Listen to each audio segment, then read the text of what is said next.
नमस्ते, मेरा नाम डॉक्टर श्रीमित महेश्वरी है और मैं सीएचएल हॉस्पिटल इंदौर में कंसल्टेंट साइकेट्रिस्ट हूँ। जैसा कि आप सभी जानते हैं, हम इस समय एक बहुत ही गहरे संकट जिसका नाम कोरोना वायरस पेंडेमिक है, उसकी चपेट में है। तो बहुत सारे लोग हमें फ़ोन कर रहे हैं और हमसे पूछ रहे हैं कि इस समय स्ट्रेस से कैसे बचें या फिर स्ट्रेस फ्री कैसे रहें। तो ऐसा देखा जा रहा है कि दो कारणों से मुख्यतः स्ट्रेस इस समय हो रहा है।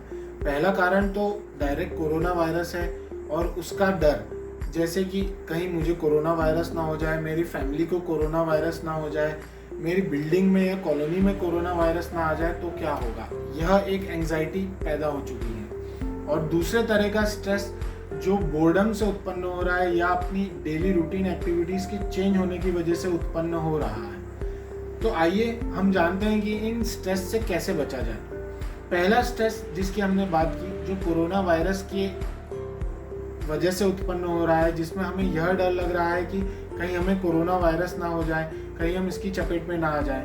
तो इसके लिए बहुत ज़रूरी है कि हम बहुत ज़्यादा न्यूज़ ना देखें, बहुत ज़्यादा सोशल मीडिया पर कोरोना वायरस के बारे में बात ना करें। जिस किसी को भी फ़ोन लगाए या फिर सोशल मीडिया प्लेटफॉर्म्स पर जाएं तो कोरोना वायरस की न्यूज़ पर ध्यान ना दें और किसी एक या दो न्यूज़ चैनल को एक निर्धारित समय में थोड़ी देर के लिए देखें। और यह जानना भी बहुत ज़रूरी है कि कोरोना वायरस अगर 100 लोगों को होता है तो उसकी वजह से जान की हानि सिर्फ 97 या 98 लोगों को नहीं होती है, सिर्फ 1 या 2 या 3% में होती है। तो इस चीज़ का भय कि कोरोना वायरस हो जाएगा और उसकी वजह से हम मर जाएंगे, यह बहुत गलत है। और इसकी वजह से जो एंजाइटी उत्पन्न हो रही है, यह उत्पन्न ना होने के लिए, जैसे कि मैंने कहा, बहुत सारे न्यूज़ पोर्टल्स ना देखें। कोई सिस्टमैटिक न्यूज़ पोर्टल जहाँ पर भरोसेमंद न्यूज़ दी जाती है वही देखें। दूसरी एंजाइटी जो और स्ट्रेस जो प्रोड्यूस हो रहा है वो बोर्डम से या अकेले रहने से या घर में बंद रहने से जो हो रहा है, उसके लिए क्या कर सकते हैं। उसके लिए बहुत ज़रूरी है कि जैसा हमारा शेड्यूल लॉकडाउन के पहले चलता था वैसा ही शेड्यूल हमारा आज भी चले। कोशिश करें कि उसी टाइम सोएं और सही टाइम पर या उसी टाइम पर उठें, सुबह जल्दी उठें। इसके अलावा बहुत ज़रूरी है कि थोड़ी बहुत एक्सरसाइज हम सभी लोग करें। अगर आपके पास आपके घर में स्पेस है तो वॉकिंग करना, जॉगिंग करना बहुत ज़रूरी है। अगर स्पेस नहीं है तो प्राणायाम, योगा, मेडिटेशन, ये सब करना बहुत ज़रूरी है।